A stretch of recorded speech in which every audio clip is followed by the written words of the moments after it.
大家好啊！好多朋友都叫我試下而家啲酒樓嘅服務水準，佢哋話都差咗好多。係啦，呢間啊朝日館，我之前有嚟試過嘅，服務水準算係唔錯。今日呢，我就想去試另一間，就叫做青葉酒樓。咁睇下會唔會中伏啦？因為網上嘅輿論呢都兩極嘅，即係有啲又話佢服務差啦。咁我哋而家行到過嚟，啲前面呢間就係叫做青葉酒樓啦。咁佢旁邊呢就有間元記嘅，元記我試過噶啦，服務真係唔想提。係啦，呢間元記麻麻。咁而家行到嚟青葉都有啲驚驚地，睇落就歷史性都有啲嘅。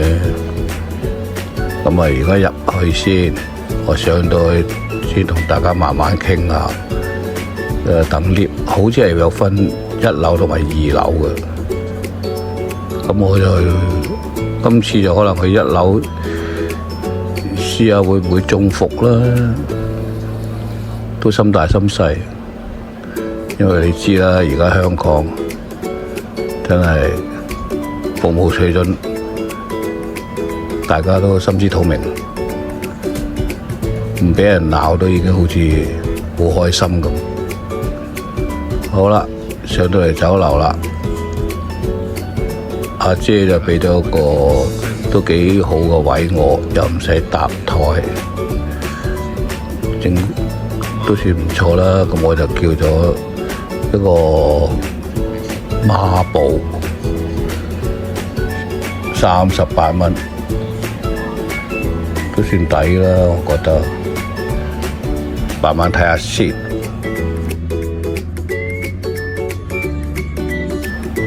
好，喺未中伏之前呢，介紹下佢有其他嘢啦，有牛肉球啦。有睇下先，都幾多嘢嘅，又有呢啲咩晚飯至尊三寶啦，雲吞雞啊，龍躉仔啊，片皮鴨，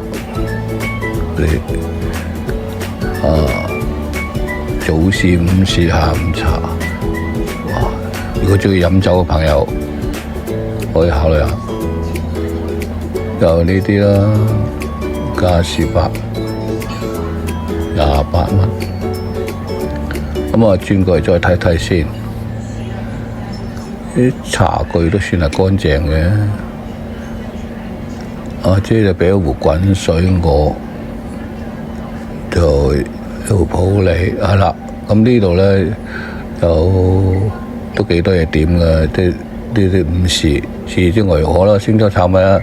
炒麵啦、炒飯啦嗰啲咁樣，係咯，就128蚊，可以叫一個飯，就兩碟點心，究竟抵唔抵見仁見智啦。午餐都係有228蚊啦，198啦。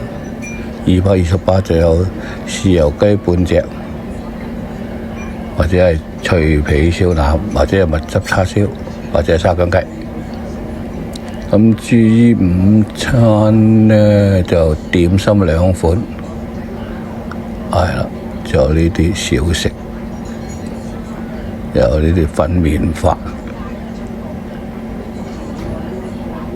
都幾多款式嘅。套餐記得係11點到下午4點，加小費啊！大家留意啊，係啦。點睇個餐具真係 OK 啦。今日因為唔係假日啦，人客都唔係話太多，咁就個好處就真係唔使搭台咯，嘢都幾清靜。好啦，我啲嘢嚟啦，我就叫咗一碟燒賣，一個雞絲粉卷。阿姐就自動幫我落咗啲豉油，咁就2碟嘢，望落去就覺得都唔錯嘅。我覺得啲燒賣就都幾靚。究竟食落會唔會中伏呢？咁就我一定會有嗰句講嗰句，等大家清晰啲。燒賣4粒，普通大細啦，我試下先。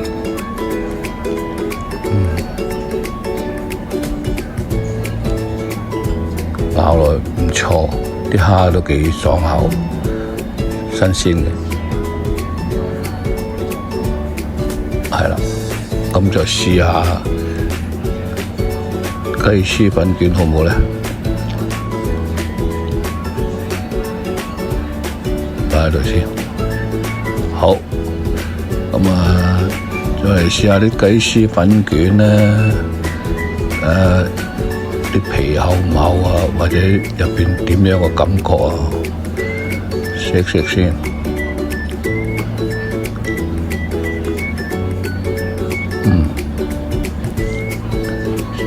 算係 OK 咯，可以。好咗2碟點心都係算係唔錯。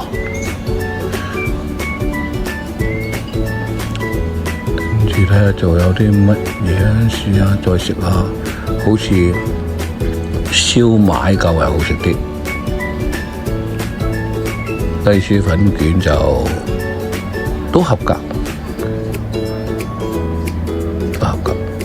係啊，2樣嘅我暫時就覺得都冇問題。38蚊，算係差唔多啦。咁就其實一個人嚟飲茶，好多時都唔受歡迎嘅。啲阿姐通常都係話一個啊咁樣，嗰個態度都係好似覺得一個係飲茶奇怪，所以今次都算係阿姐嘅招呼都算係可以啦。係啊，呢度整體嘅裝修就都係咁啦，舊式酒樓。我而家睇睇周圍啲客人都好似幾投入，我就差唔多食晒啦，整體食晒啦。係啊，唔錯嘅味道就起碼唔會中伏。咁啊，今日就去埋單先。埋單咧，成到呢度係1樓嚟嘅情況，係招呼就普普通通啦。係啦，食完啦，差唔多都食晒。而家就去埋單先。呢度係要收加1嘅，38加埋茶錢，加埋加1，係咁啦。好似係50幾蚊啦，51蚊到啦，係啦。至於收銀阿姐啊，差唔多啦，都係咁上下。